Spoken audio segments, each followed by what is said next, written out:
Kadis Biologi 3, semester 6, Universitas Islam Negeri Sumatera Utara.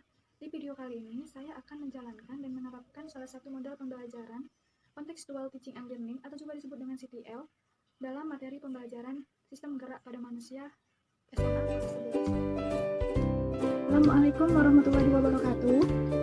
Waalaikumsalam warahmatullahi wabarakatuh. Terima kasih atas jawabannya semua, semangatnya. Nah, sebelum kita memulai pembelajaran kita hari ini, mari kita dahulukan berdoa. Kepada ketua kelasnya dipimpin doanya ya, Nak. Sebelum kita belajar, marilah kita berdoa menurut agama masing-masing. Berdoa dimulai. Berdoa selesai. Baiklah, setelah berdoa, Ibu akan mengabsen terlebih dahulu. Pada sekretaris siapa yang tidak hadir hari ini, Anak? Putri, Bu. Hanya si Putri ya? Berarti selain si Putri hadir semua ya? Baiklah, sini kita akan memulai pembelajaran kita hari ini. Nah, di sini merupakan ada sebuah gambar.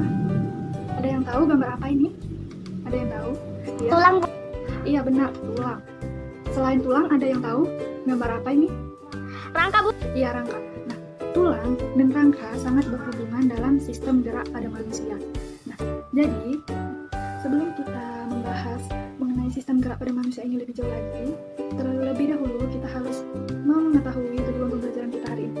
Nah, tujuan pembelajaran kita hari ini, kita harus memahami mengenai fungsi rangka, kemudian susunan tulang, kemudian macam-macam tulang, kemudian proses pembentukan tulang, kemudian persendian dan artikulasi, kemudian gangguan dan kelainan pada tulang, kemudian juga kita akan memahami teknologi yang berkaitan dengan kelainan pada tulang. Nah, itu merupakan submateri yang akan kita pahami selama pembelajaran kita hari ini.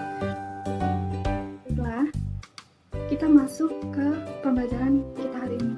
Nah, Ibu, sebelum Ibu memaparkan semua materi pembelajaran kita hari ini mengenai sistem gerak pada manusia, Ibu akan memberi kalian tugas, yaitu kegiatan kelompok, yang mana Ibu akan membagi nomor.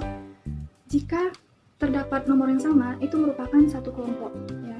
Nah, setiap kelompok terdiri dari 3 orang. Nah, ini ada beberapa nomor akan Ibu bagikan secara acak. Nah, tadi Ibu jelaskan ya, setiap nomor yang sama itu merupakan satu kelompok. Baik, Ibu akan membagikan satu persatu.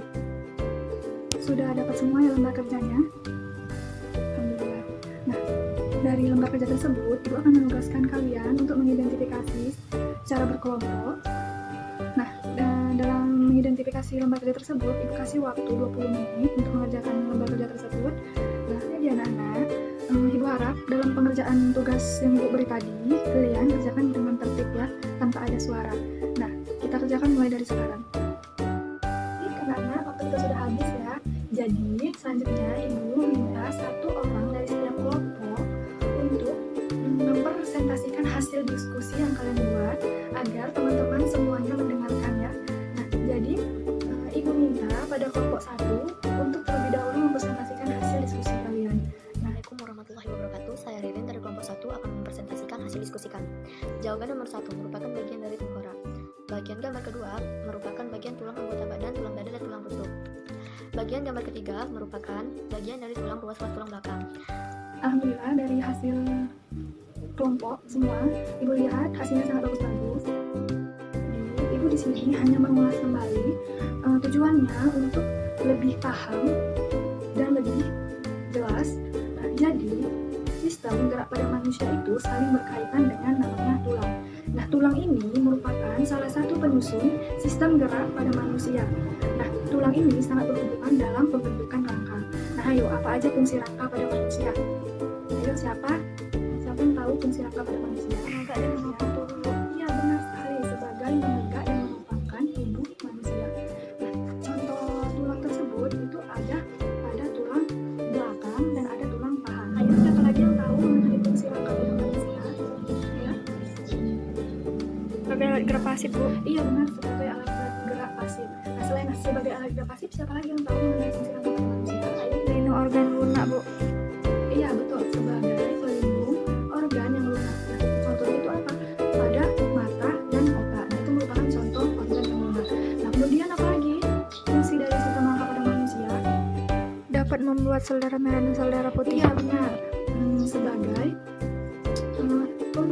sel darah merah dan sel darah putih. Nah, jadi setelah kalian tahu mengenai fungsi dari sistem rangka ini, kita paham begitu pentingnya sistem rangka manusia. Kemudian kita juga akan membahas mengenai susunan tulang. Nah, susunan tulang itu ada 3 macam.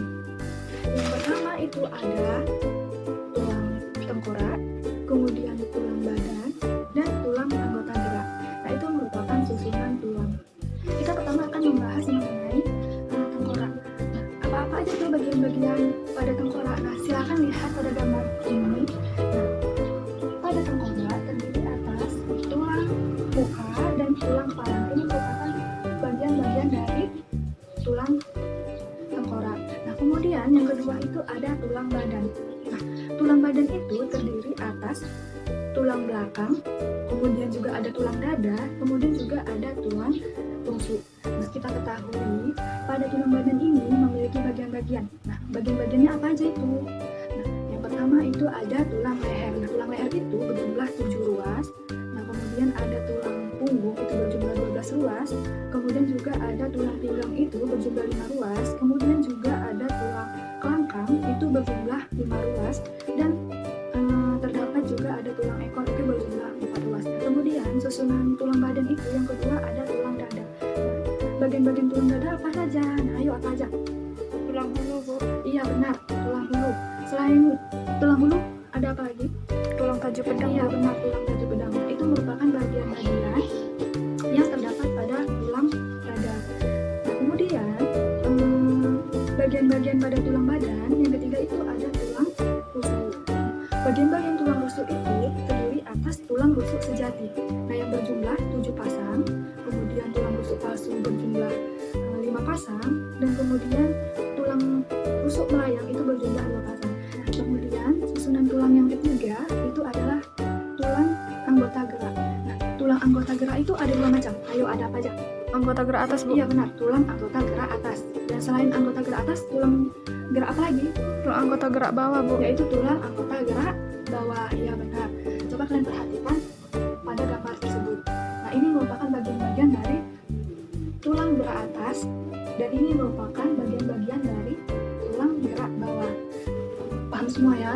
Alhamdulillah. Nah, selanjutnya kita juga akan membahas mengenai macam-macam bentuk tulang. Nah, macam-macam bentuk tulang itu ada 3. Nah, yang pertama itu ada tulang pipa, kemudian ada tulang pipi, dan kemudian ada tulang pendek. Nah, apa-apa aja contoh tulang pipa? Nah, tulang pipa itu seperti bentuknya itu membulat seperti pipa gitu kan. Nah, contoh-contoh tulang pipi itu contohnya seperti tulang rusuk, pipi. Nah, kemudian contoh pada tulang pendek itu seperti apa? Contoh tulang pendek itu ada tulang pergelangan tangan, telapak tangan, telapak kaki, dan pergelangan kaki. Nah, kemudian kalian juga pasti akan bertanya-tanya gitu, bagaimana sih proses pembentukan tulang? Coba kalian perhatikan video berikut. Di sini tulang rawan ini dibagi menjadi ada epifisis ya. Kemudian yang kedua ada diafisis adik-adik. Seperti ini. Di sini diafisis dan epifisis. Selanjutnya kedua ban periosteum terbentuk adik-adik. Jadi ban periosteum itu yang ini nih. Nomor 2 yang ini ya. Nomor 2 yang ini. Ban periosteum di bagian tengah bentuk. Selanjutnya ketiga perkembangan pusat osifikasi primer. Nah, di sini adik-adik dapat lihat yang ketiga yang ini. Di sini perkembangan pusat osifikasi primer letaknya di sini adik-adik. Nah, kemudian yang keempat masuknya pembuluh darah. Nah, di sini adik-adik dapat lihat yang keempat ya. Di sini pembuluh darah masuk di sini. Di sini akan bentuk saluran pers. Selanjutnya terbentuknya rongga susuk tulang. Nah, ini yang kelima nih. Di sini ada rongga, ini rongga susuk tulang. Selanjutnya adik-adik penipisan dan pemanjangan ban. Jadi semakin banyak penipisan dan pemanjangan ban di sini. Nomor 6. Oke, selanjutnya untuk yang nomor 7 adik-adik. Pembentukan pusat osifikasi sekunder. Nah, osifikasi sekunder di sini nih adik-adik. Ini osifikasi sekunder. Ini yang ke-7.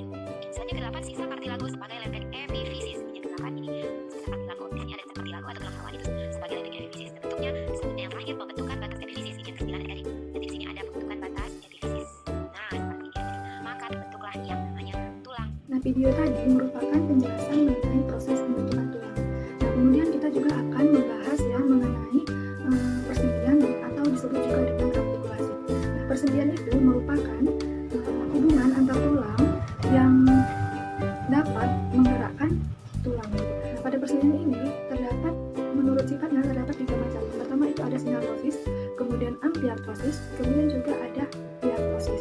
Ada beberapa macam sendi di artrosis. Itu contohnya seperti ada sendi peluru, kemudian juga ada sendi pelana, sendi engsel, sendi geser, dan juga ada sendi putar dan sendi lucu. Nah, anak-anak kita harus juga tahu mengenai apa sih gangguan atau kelainan pada tulang.